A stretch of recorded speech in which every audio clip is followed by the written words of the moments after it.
Good morning, students. Today we are going to start the chapter 2 of History, Establishment of British Rule in India.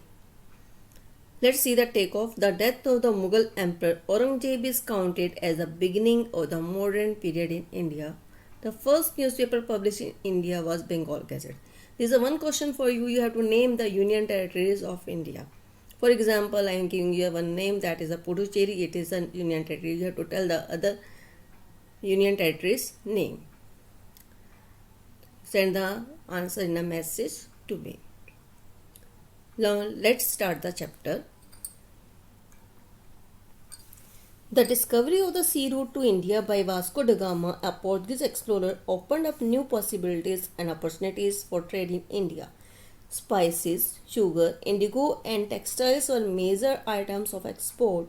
As trade in India proved to be a profitable venture, many European countries started establishing trade links with India.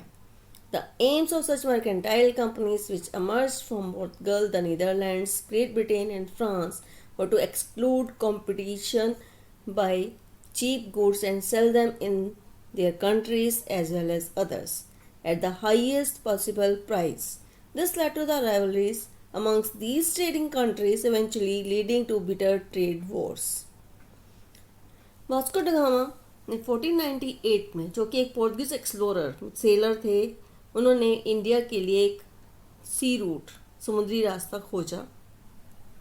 इस खोज ने India के साथ trade के लिए नई opportunities और possibilities खोल दी।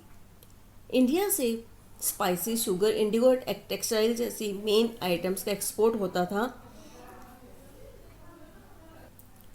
भारत के साथ व्यापार एक लाभदायक उद्यम था, जो इसलिए many European countries started establishing trade links with India. इसलिए कई यूरोपियन कंट्रीज ने इंडिया के साथ अपने व्यापारिक संबंध बनाने स्टार्ट किए।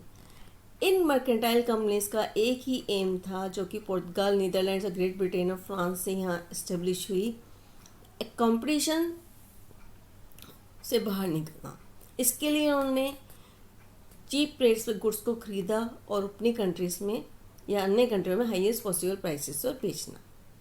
इस तरह की कंपटीशन ने, इस दौड़ ने कि सस्ते दामों पर सामान खरीद कर और ऊंचे दामों पर बेचने की होड़ ने इन कंपनीज के बीच में एक राइवलरी, एक युद्ध की तरह के संबंध पैदा कर दिए। वो एक दूसरे के राइवल हो गए, दुश्मन हो गए। इसके लिए ये ट्रेडिंग कंट्रीज का आपस में बिटर ट्रेड वार्स, यानी कि उनके व्यापारिक युद्ध आरंभ हो गए।